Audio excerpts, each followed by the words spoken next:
Good morning, Tatooine, and welcome to another episode of the Star Wars Minute. It's your daily podcast in which we analyze, we scrutinize, and we celebrate the rise of Skywalker 1 minute at a time. I am Alex Robinson from alexrobinson.fun. I'm Pete the Retailer from PeteTheRetailer.com. And I'm Chris Radtke, and I'm from Midjourney, the AI art program. .org. That's right. We couldn't actually get the real Chris Radtke, so we just fed a bunch of old episodes into the AI. Midjourney prompts for Chris Radtke, and here I am, looking kind of like I am, but maybe a little different. Your hands look weird, though. Yeah. Your hands are and always the text the on your shirt is all nonsense letters. It is. But I definitely look like, Chris. Yeah. Hey, it's nice to be here, guys. It feels like yesterday. It does feel like yesterday. Well, yesterday we talked about minute 8, which must mean that this is minute number 9. Am I correct in that numerical order there? That's what I heard. Minute number 9 of the minute number 9, none of the rise of Skywalker starts off with Finn telling R2 it would be big. It could be big as he plugs. Yeah. I can't read my handwriting here. He's like, R2 it could be big. Jack. You could have something to do in 3 movies. And anyway, it ends a minute later with Poe complimenting Chewie on his thinking regarding escape plans from the ice tunnel. Yeah. Yeah. R2 back in action. Yeah. That was R2 back in action. The sequel to R. R2 back in action. Wait. Speaking of R2, I was making the rounds today was a Diego Luna interview with Jimmy Kimmel, I believe. Might not have been Jimmy Kimmel, might have been somebody else. But he was talking about what R2-D2's name was in Mexican. He was in Mexican when he was growing up in Mexico. Right. And it was Little Arthur. Yeah, and it was Arturito. Arturito, and he's like, I was 15 years old when I realized that his name wasn't Little Arthur, and I like that. I don't know, man. I like Little Arthur quite a bit. Yeah.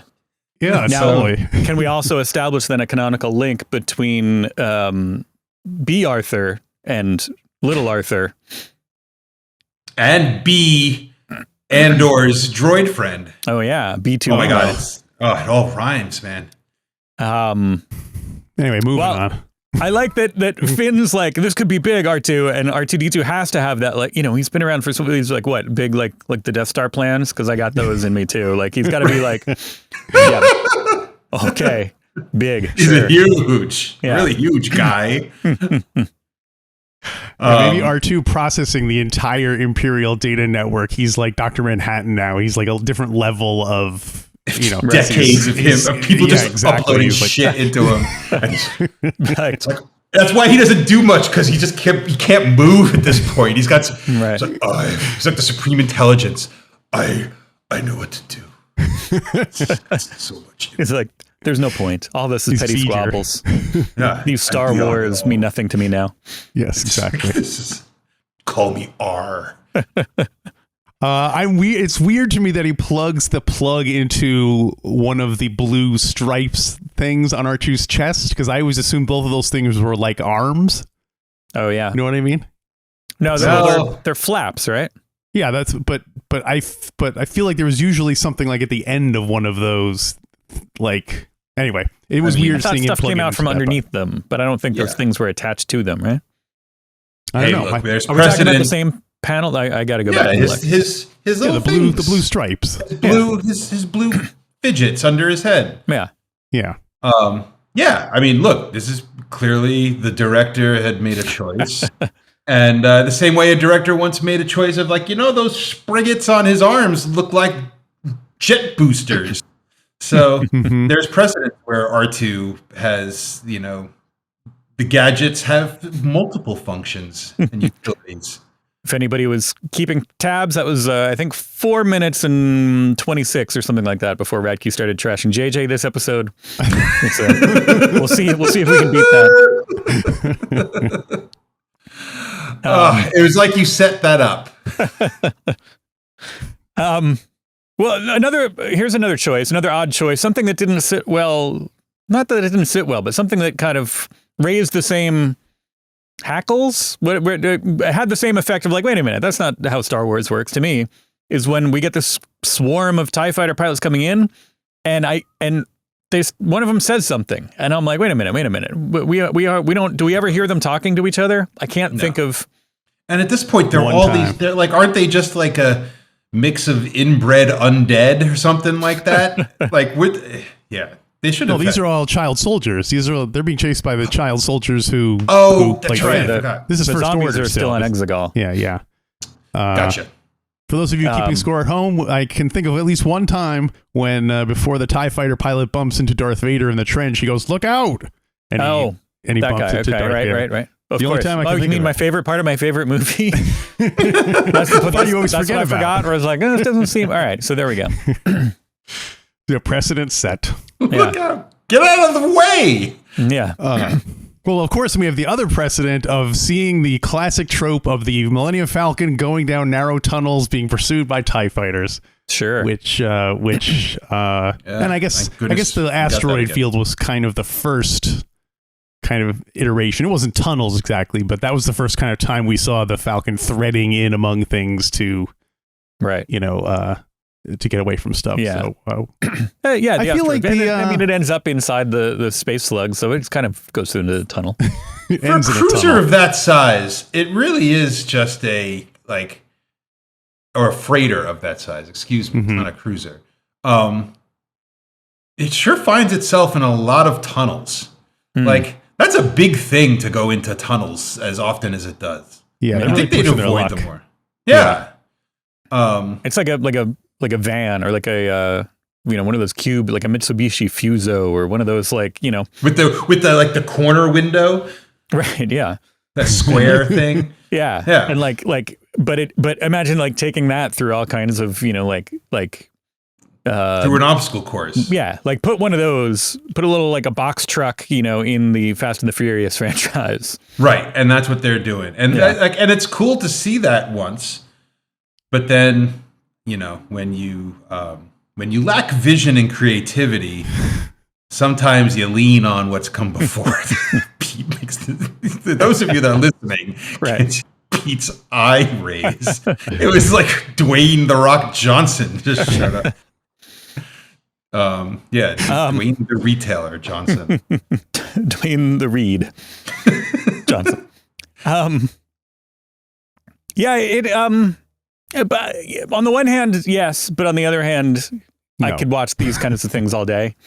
And in that vein, like the thing about this minute, which really is like you strip away all the context, like as I said, I think in a previous episode, like I would love to watch these three, dopes go on adventures in the galaxy. Like those Chewie, Finn, and Poe. Yeah, Finn and Pon.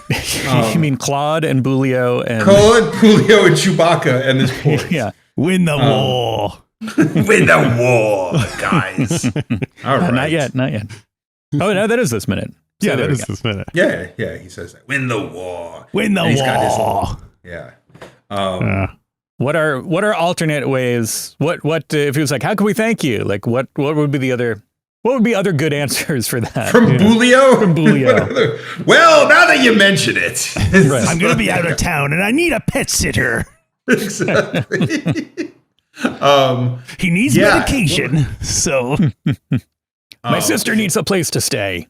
I need a place to stay, actually. Right. Can I come live with you? I'm filming a documentary. It's more like a mockumentary on space comic book conventions. And I was wondering if you could take me on the journey. Performing in a one-man show, and I really mean a lot to me if you showed up. He's Space Mark Hamill. Yeah. So like the things that he wants are things that Space Mark Hamill would want, which is, a change in government. Sure. And that's consistent for the with good guys Skywalker. to win. Yeah. All right. I like it. So Spoolio. Spoolio. Boolio. So speaking of Boolio, one thing I thought was kind of funny is I looked up about his design. I wanted to see. I'm assuming that's not Mark Hamill in the costume, right? No. It's sadly, yeah, Mark Hamill was decapitated during the making of this movie.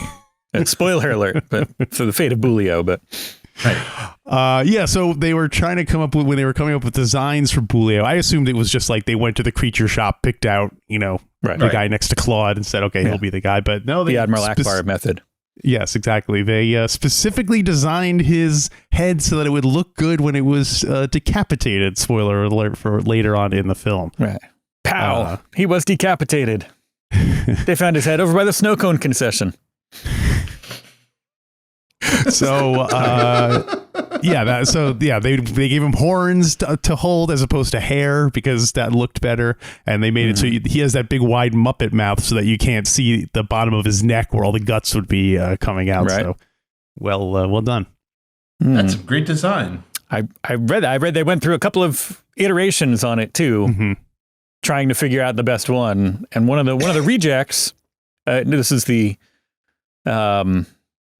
what was this? Was it the Dooku method? Remember one of the rejected Dooku designs became Ventress, I think, right? Or was that? Oh, something like along those lines. So same idea. One of the rejected Boolio designs became Ochi of Bestoon, who we will meet down the road a little bit. Which one is that? Ochi? Ochi. Hey, Ochi. Good old Ochi. From Bestoon. We only see him as a skeleton in this movie. He's the Abner Ravenwood of... No, he's the... No, he's the... Oh, you mean Ochibald. Yes. Yes. I know what you're talking about. Yeah. Yeah. Well, who's the guy? Who's the guy in Raiders of the Lost Ark who never came back from the expedition? Right. The very beginning. Oh, I know the Indiana Jones Minute guys are yelling at us right now. Tom Taylor, he just told it to me, so I'll let you know after. I'll tell you after the show. All right. I'll pick up the Pete phone. I'll get Mummert on the line. Yes. Anything else about Boolio? I did want to, sidestepping from Boolio to our other alien friend, I did want to just, in this minute and the next minute, I'll bring it up again. I do encourage everybody, rewatch the minute just focusing on Claude, because it's great. He's just there. And, I find him even creepier. I find him a lot creepier in this minute and the next minute because he's just kind of like hovering in the background. Wait, where is he in this minute? I got to go back and watch. He's just like behind the seats. He's like where he's like you the would dead find... kid in 3 Men and a Baby. He's just like kind of like hovering in the background there, like uncommented on, not like it's weird. Speaking of which, one of the things that I should probably get. Oh, there he is. I didn't realize it was him. Is a cardboard. They do make a cardboard standee, life-size cardboard cutout of Claude. Wow. They made the weirdest choices when it came to cardboard cutouts for this movie. I know a little bit about this cardboard cutout world. Okay. So it was it was the first Christmas of the pandemic.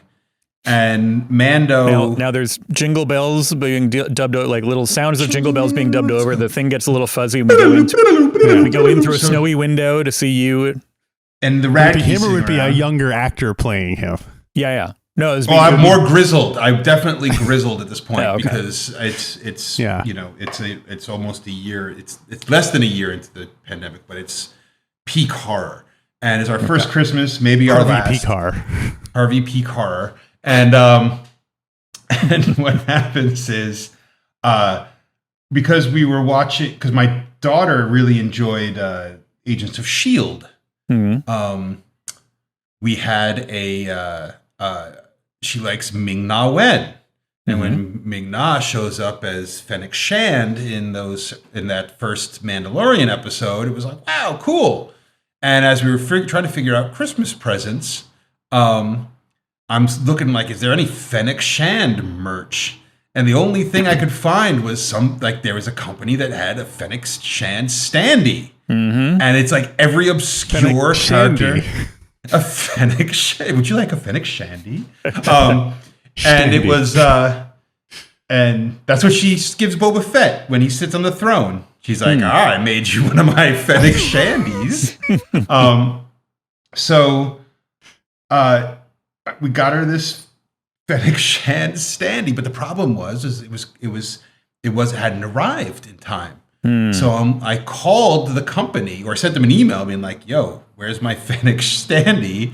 And I demand they were my like, Fennec Shand stand. And they're like, "It says like it was delivered. We'll send you a new one." So lo and behold, that afternoon, the one arrives, and so that is the one that is given, and it's creepy. I mean, it's this cool picture. Sure. And my daughter comes out, and she's like, "What the is this?" And pardon my mouth, but and it was this thing that would like you'd open the door in her room, and she'd be every time you'd walk into her room, you'd think someone was there because what pose was she in? That's like standing, like nothing, no action pose, just kind of standing there looking bored. Like reference photo, just like I'm just standing with my arms hanging at my side and not doing it's akin to the or anything like that. It's akin to those pre-production and eating a banana. It's akin to those early Star Wars promotional photos where they're slightly off, their hair is a little different. Yeah. But the best is, and I gotta whisper, it's because she's in the other room. This is a long con. Oh, is the second one I still have hidden in the bedroom. Now, what happened was the first one, after about a year, she's like, "Can I get rid of this?" And we got rid of it. It was cheap. It was made of kind of flimsy cardboard. Well, there goes our advanced graphics sponsorship. Go ahead. So then, so I have an unopened one in my bedroom, and now it's going on a couple of years.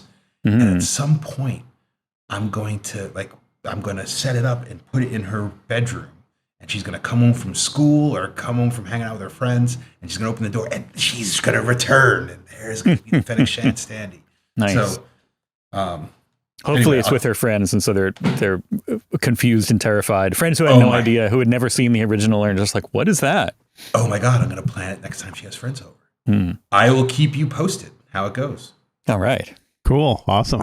And then, of course, once you set it up, you do have to order another one. So you have the third part of the comedy goes in threes. So after you set up, you got to get one last one. No, what I got to do is, so when she goes to college in a couple of years, I'll get her college roommate in on it. Yes. And that's perfect. There you go. That's like that.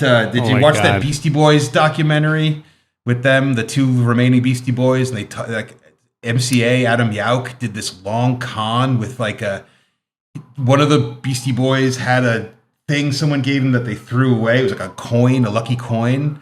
And the other Beastie Boys found it on the floor and didn't tell him that he found it, and then snuck it into his backpack and didn't tell him until go look it up. It's really terrific. It's a great long practical joke.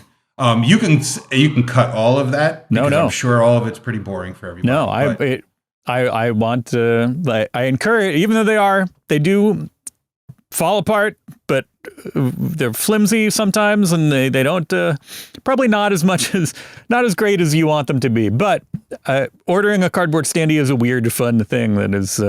Oh, absolutely! Did you ever have a cardboard standee? Sure. Which ones did you have? In your dorm room or your bachelor pad? In college, when I think it might have been before I started working at Forbidden Planet, when we walked by and we went in and we just saw this.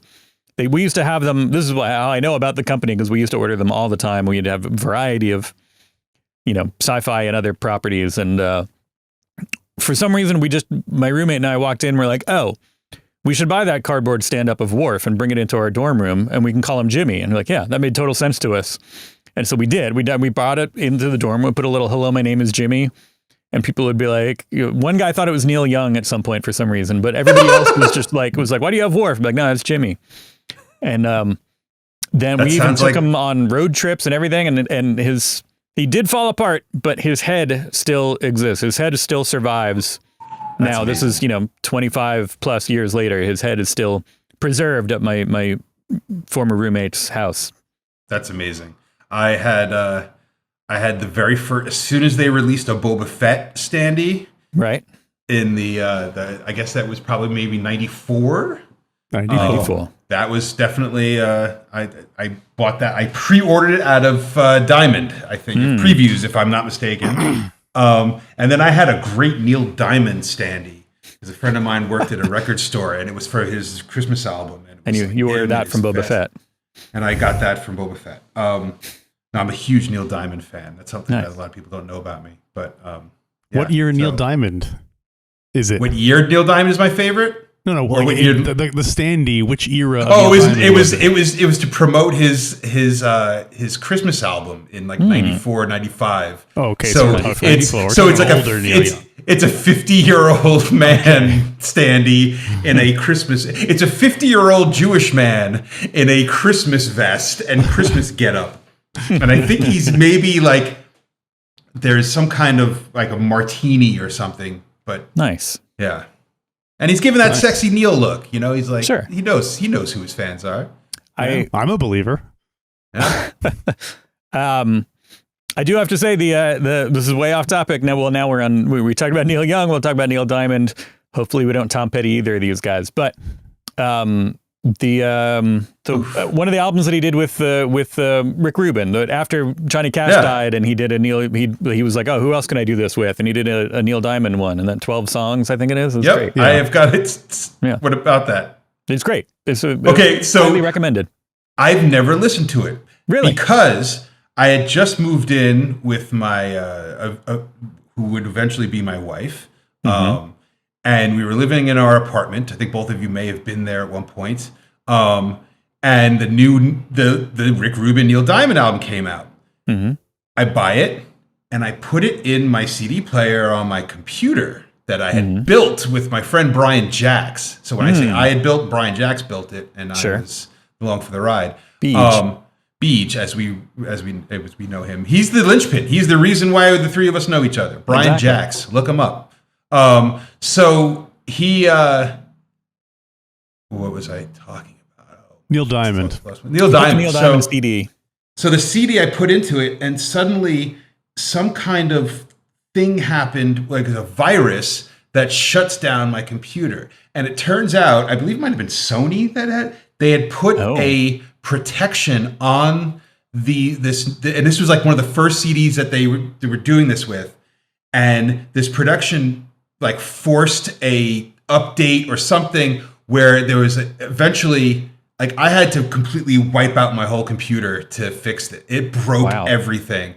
And there was a class action lawsuit, I believe, that was tied in with this. And all because of that Neil Diamond album. Wow. What does that have to do with Boolio? That is what Boolio would have said was, what would you, how can I repay you? How can I repay you? Well, first, I never got to listen to it. So when he put this, I'd like a standee too. Right. You got that Ming Na Wen. He's something.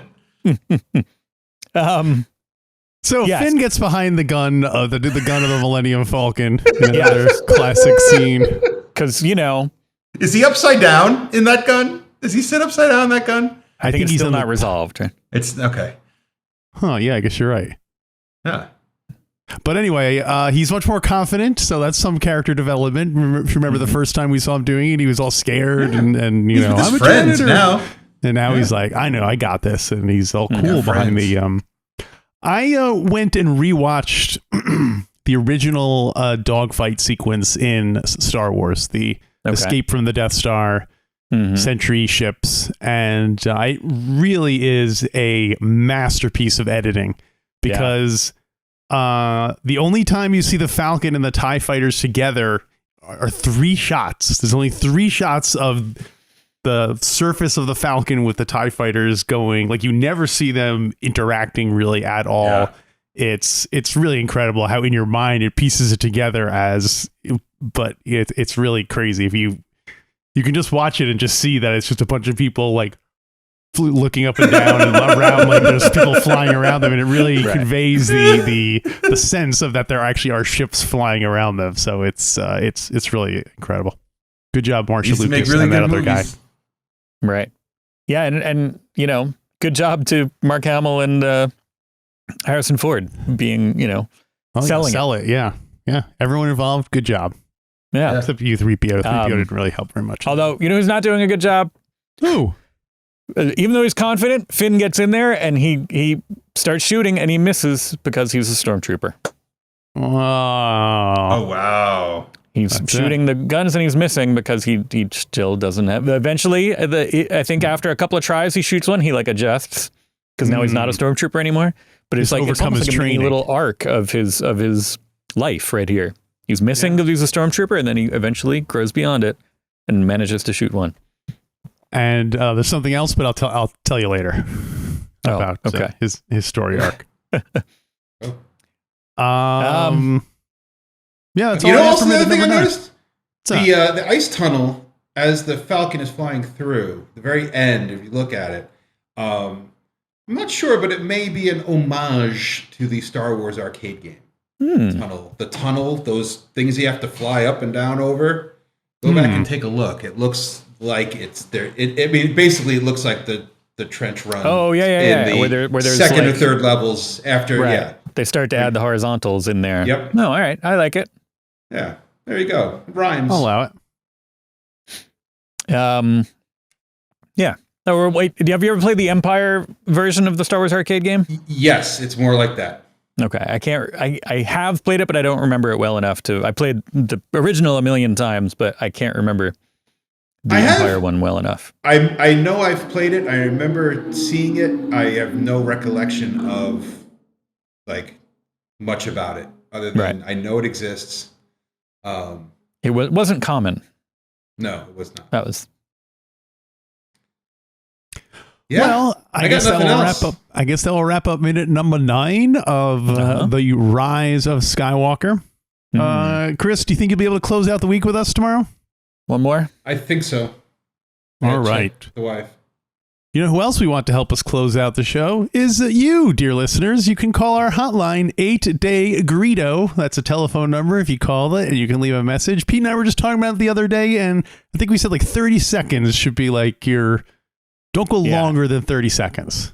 Basically. Make sure you're in a good, environment. If you're just like driving around with the windows open, it's probably not going to pass muster because I can't understand what you're saying. And our car insurance is all up to date. Please don't call us offering any more car insurance. We're all good with that. Yes. Please take us off your list. Our car's warranty is totally, it's fine. It's fine. It's fine. And wait, are there listeners who are trying to sell you insurance? People keep calling our number all the time and leaving numbers saying that our warranty is about to expire. We should call a number to get a better rate on our car insurance. And we'll talk about it after the show. Sometimes it's not even in English. I don't even know. Do either of you have landlines still? Landmines? Landlines. Oh. No. Lando lines. Because we do have a landline, and I get that same call every single day. Because they know you've been on the show. Yeah, it's probably through us. Damn it, now I know why! Yeah, sorry. Star Wars Minute. Star Wars Minute.